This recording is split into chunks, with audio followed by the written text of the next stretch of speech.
여러분 안녕하십니까. 오동진 구구대의 크랭크입니다.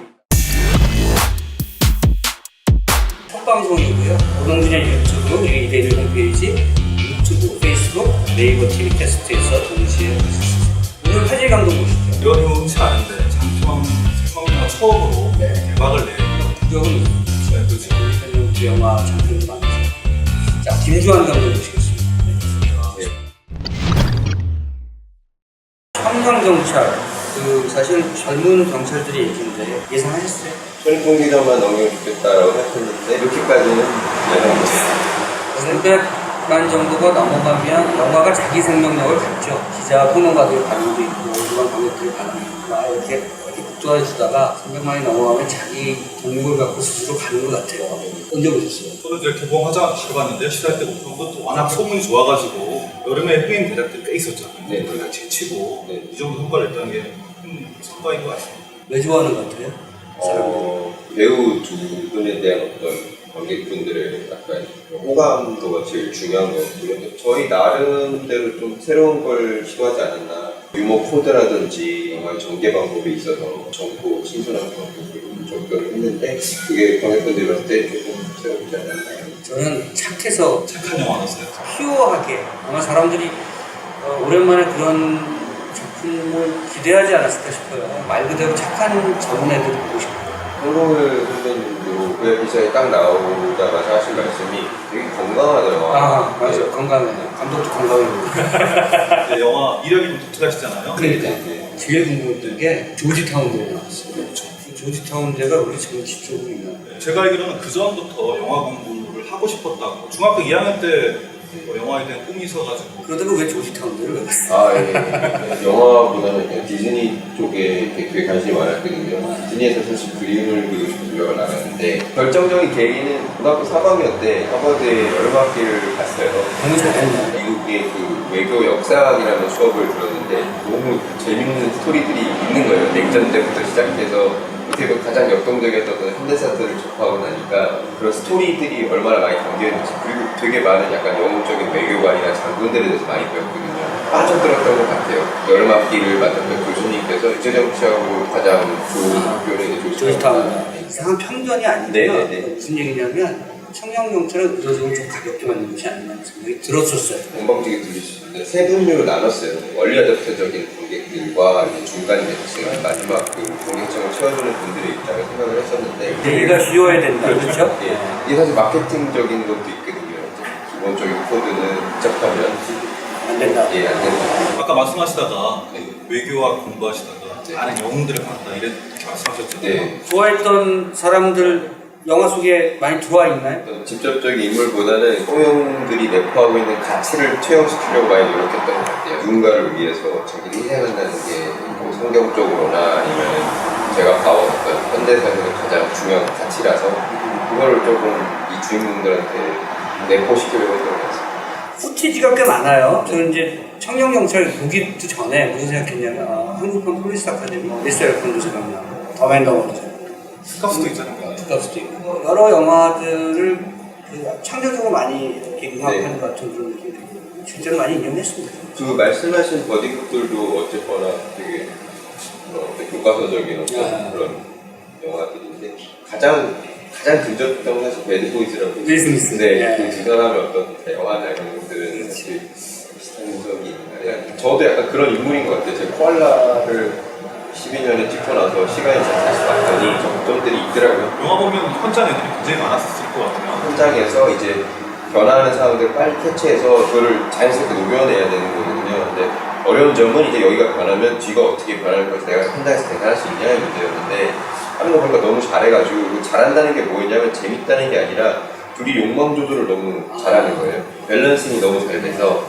그래서 점점 열어주고 사실 시나리오 한 줄에 있었던 것도 배우들한테 한번 제시를 해보고 여기를 어떻게 대사를 채울 수 있겠느냐 그러다 보니까 이제 점점 애드립 그럼에도 불구하고 액션합은 굉장히 정교했다고 저는 생각해요. 그 중국 식당. 중국식당에서는 정말 그 액션합이 굉장히 좋아서 배우들하고 여러 가지 생각을 많이 했을 것 같아요. 있죠. 사실 무술 감독님이랑 먼저 상의하기 전에 촬영 감독님이랑 같이 컨셉을 잡은 게 뭐였냐면 액션도 이제 1, 2, 3 스테이지에 밖에 올라가자 첫 액션씬부터 이제 흔히 다치마을이라고 하는 어떤 합이 너무 정해진 거를 어떻게 보여주냐의 문제였는데 저희는 그냥 풀샷으로 때려버리자라고 마음을 먹은 거죠. 그래서 보니까 연기가 너무 중요해진 거예요. 왜냐면 합이 짜였으면 좀 안전망이 있는 어떤 이렇게 액션 연기가 될 텐데 배우들이 너무 잘했다. 그 적대자를 마주하고 있는 강한열 씨의 그런 연기 같은 것들이나 서준 씨가 거기서 되게 어려운 액션을 하거든요. 이 친구가 워낙 키가 크고 허리가 높다 보니까 유도에 너무 어려운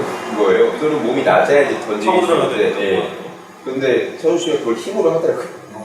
반대편에 있는 사람들 캐릭터가 너무 잘 묻어나서 연극 쪽에서 캐스팅하시는 분이 어떻게 그 적대자 네, 반대쪽에 계시죠. 네, 거기가 이제 크게 두 분이 되게 뚜렷한 연기를 해주셨어요. 이제 고준 선배님과 조준 선배, 조준 선배님이 계신데 고준 선배님은 사실 뭐 타짜2에서도 그렇고 되게 인상적인 캐릭터를 연기해주신 분이고 그래서 제가 캐스팅 같이 영화 함께 하기로 참여하실 결정을 내린 다음에 이제 외적으로 그냥 이렇게 몸을 부풀리셨고요. 그리고 이렇게 연변호라고 하죠. 연변호는 이제 본인께서 잡아주고 조준 선배라는 분은 사실 되게 말이 많은 캐릭터예요. 그래서 그냥 제가 그때 인물 조각도 때 우리나라 연변호를 가장 잘하는 배우가 누구냐 라고 해서 이제 연극 쪽이랑 이런 데를 다 이제 리서치를 하다 보니까 그 선배님 아이디어가 이야기를 어떻게 어디서 좀 뭐랄까 이렇게 구성점 어디서 가져왔을까? 왜 경찰을 졸업시키지 않고 왜 대학 안으로 넣었을까? 여러 가지가 있는데 일단 제가 톰 소여와 콜베리 같은 걸 되게 좋아해요. 왜냐면 근데 제 인생이 좀 그런 게 있었더라고요.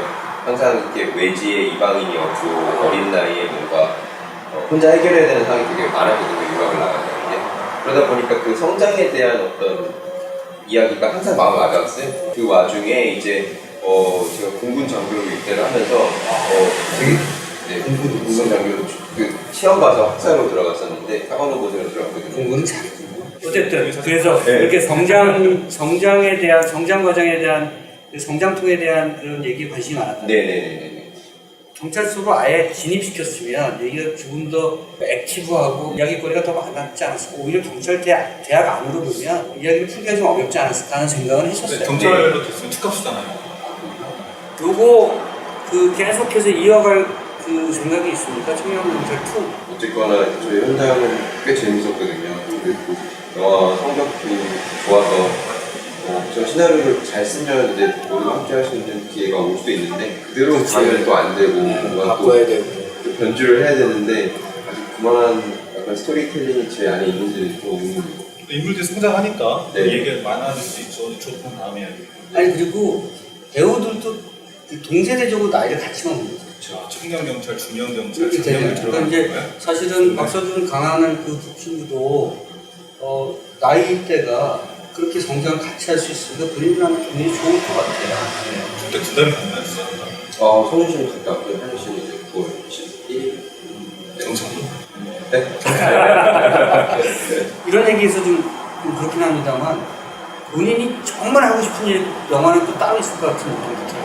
요거는 좀 뭐랄까 이렇게 상업영화권으로 진입하기 위한 본인이 원래 하고 싶은 영화는 좀 따로 있지 않을까. 그래서 제가 하고 싶은 영화를 하는 건 맞거든요. 그러니까 제가 이 영화 딱 이제 완성을 시키고 나서 스코어가 나오기 전에 행복할 수 있었던 거는 어쨌거나 우리가 원하는 재밌는 영화를 만들었다는 거였고 외압에 의해서 많은 것들이 바뀌거나 어떻게 변주되지 않았다는 게 너무 좋았고요. 이렇게 제 영화라고 이렇게 얘기를 할 수 있잖아요. 이 영화는. 그래서 그거 좋았던 것 같고 저라는 그 영화를 시키고 만드는 사람의 코어에는 이제 캐머런 크로우라는 제일 맥과의 감독과 그리고 이제 윌리엄 프리드킨이라는 프렌치 커넥션 엑소시스트를 만든 프리드킨. 그 두 사람이 저의 기종이기 때문에 이제 그 안에서 계속 조합을 찾는 것 같아요. 영화는 여러 가지 시대적 조합이 하모니가 맞아야 된다고 생각해요. 사실은 사람들이 매우 진중한 걸 원할 것 같지만 지난 1년 동안 여러 가지 정치사회적인 어떤 아젠다 때문에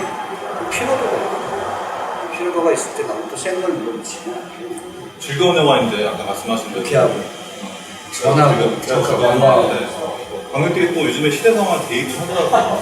저도 보고 나서 댓글 보다가 보니까 여자들이 납치당하는 공간을 세월에 비유해가지고 복도를 선실이라고 보고 있는데 저도 되게 희한했어요. 아마 감독님은 전혀 의도하지 않으셨을 거야. 아마 저는 나는 전혀 동의하기 형보다 행복이라고 그래서 그런 게 있었죠? 네네네. 아 저도 사실 그 리뷰를 보고 어쨌거나 이제 저는 제 스토리를 한 거고 이제 보시는 관객들은 본인들의 스토리를 하시는 건데 좀 깜짝 놀랐어요. 그러니까 그 7시간도 겹치잖아. 저 7시간까지는 이제 왜냐면 저는 그게 영향을 받았거든요. 그 7시간이 있었던 거에 크리티컬 아워라고 하죠. 영화 네, 속에서는. 네, 네, 그러니까 네. 납치되고 나서 7시간이 굉장히 중요하다는 네. 거고. 네. 영화 안 보신 분들 위해서. 그렇죠. 그거는 어느 정도 이제 생각하고 이제 조심스럽게 언급을 한 건데 왜냐면은 저도 이 이야기를 만든 동기가 약간 그런 게 있었거든요. 사람들이 어린애들을 못 구했다는 거에 대한 어떤 생각, 이게 누군가는 움직였어야 되는 생각은 항상 있었거든요. 근데 이제 젊은이들이라면 그렇게 능동적으로 움직여서 열정으로 뭔가 해내지 않았을까라는 어떤 저만의 약간 염원이나 그런 것들이 있었는데 의미가 크네요. 예. 그러니까 7시간은 그런 의미가 투영된 건데 그 공간 자체는 그렇게 염두에 두고 만든 건 아니죠. 제목이 좋았습니다. 그거 약간 그냥 어떤 이제 범죄적인 어떤 현장이 어떨까라는 약간 영화적 상상이 있었던 거고 댓글이나 이런 거 보시다가 인상적인 거 있었나요? 저희 영화 댓글은 10점 아니면 1점이더라고요. 일단 좋은 거부터 10점 어떤 거 있어요? 핵잼, 꿀잼, 빵빵빵 이런 어떤 재미가 좀 네. 그리고 1점 같은 경우 아까 말씀하신 어떤 처음에는 약간 여혐이었다가 이제는 설정으로 예, 호다란 논란으로 계속 이제 내용이 나왔어요. 근데 그거 때문에 생각이 되게 많았어요. 왜냐면 저는 그런 의도로 영화를 얘기한 건 아닌데 그래가지고 좀 혼자 잠을 못 자다가 되게 좋은 영화들을 한번 찾아봤어요. 그러니까 모두가 좋아할 만한 영화를 찾아봤는데 거기에도 이렇게 영화를 다르게 보는 시선이 항상 있더라고요. 그래서 다음에 더 조심하고 다음에 더 어떻게 보면 더 많은 사람을 좀 포용할 수 있는 따뜻한 이야기를 만들자라고 진짜 열심히 했어요. 경찰의 애환을 막 그러니까 이렇게 어거지로 우겨넣고 이런 게 아니라 한 줄의 어떤 대사를 처리하는 것도 좀 좋았죠. 그런 대사가 어디서 생각했지? 그거는 실제로 경찰이 더 못 본다고 생각하고 있다. 아니, 사실 영화 만드는 사람들이 다 그걸 못 보는데 이걸 만들고 있다는 거에 대한 어떤 약간 공감대라고 할까요? 근데 오늘 말씀하신 것처럼 저희가 앞단에 되게 즐겁게 찍다가 발을 언제 닿을 수 있을까 우리가 왜냐면 좀 현실적인 어떤 더 많은 관객들을 안아야 되는 영화이기 때문에 사람들의 마음을 꿰뚫는 게 뭐가 있을까라고 했는데 그날 딱 옥타곤에서 그 클럽에서 영화를 딱 찍고 그 대사를 하는데 저희 항상 웃고 있었거든요, 모든 스태프들이. 근데 그 얘기를 딱 듣고 다들 싸해졌어요. 그 순간에 되게 다 기분이 너무 좋았어요. 그리고 서준 씨가 했던 연기가 그냥 또 다른 깊이가 있어 보였고. 맞아요. 경찰 얘기하는 것 같지만 사실은 영화를 만드는 사람들이 얘기입니다. 우리가 살아가는 이 세상을 살아가는 사람들 모든 사람들이 얘기입니다.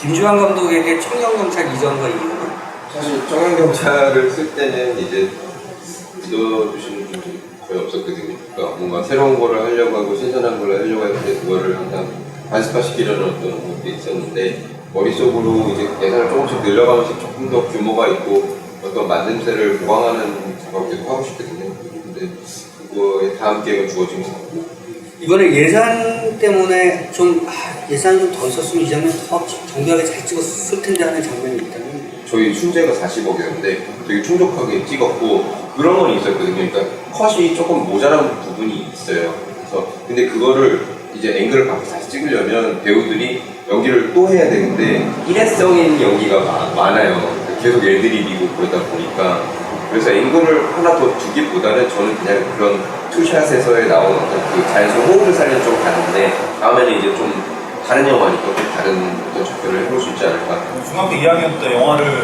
보다가 영화를 찍었다고 했는데 그때 어떤 영화를 봤어요? 저한테 영화적으로 가장 다가왔던 영화들은 이제 뭐 굿위런팀이라든지 제레미과 이런 영화죠. 많이 봤어. 아마 그 당시에는 좀 약간 디즈니 쪽의 어떤 만화 영화들이 큰 영향을 끼쳤던 것 같아요. 미국에서 학교 다닐 때 같이 영화 작업을 했던 친구들도 있을 것 같고. 아니요, 저는 미국에서는 이제 시나리오만 혼자 독학으로 쓰고 있었고요. 저희 학교에 그 조나탄 놀란이 저희 학교에 나왔는데 그 크리스토퍼 놀란 동생이라서 강의하고 그런 거는 계속 보고 있었어요. 영어도 잘하실 거야. 이제 조금 글로벌하게 뭔가 작업을 할 그 생각도 있겠네요. 네 기회가 주어진다면 언젠가 대학교 때 썼던 시나리오 14이잖아요. 그럼 네. 어떤 내용들이 나왔어요? 입에 담을 수 없는 약간 재미없는 내용들이 많았던 것 같아요. 되게 다양한 내용 많이 썼고요. 제가 옛날에 뭐 파병 갔던 경험이 있거든요. 그 쿠웨이트, 파병? 네, 쿠웨이트 파병을 갔었는데 쿠웨이트에? 예, 쿠웨이트 파병은 언제 갔었어요? 저 2005년도에 한 반년 정도 저는 이제 사령관의 그 부관이었어요. 그 통역장 격연 부관이었어서 뭐 거기서 있었던 이야기들도 약간 자해들처럼 약간 작게 써본 적도 있고요. 네, 네. 뭐 여러 가지 접근을 해봤어요. 제가 평상시에 영화는 정치다 이런 표현을 많이 했습니다. 영화를 만든다는 것은 정치를 하는 것 비슷하다. 그래서 정치판, 영화판 이렇게 표현을 얘기한다고 제가 강조하곤 하는데 오늘 딱 그런 분을 만납니다. 정치학을 공부하고 정치적 맥락에 대한 세상을 보는 시선입니다.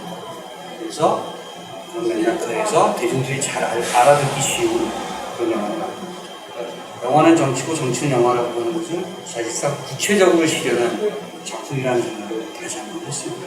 자, 오늘 오동진 무기들의 크랭크인 첫 번째 시간이었고요. 600만 관객을 향해 가고 있는 청년경제의 김주환 감독과 같이 우리 고비대 기자의 그 식전을 같이 할 수 있어서 정말 좋습니다. 다음 시간에 다시 뵙겠습니다. 감사합니다.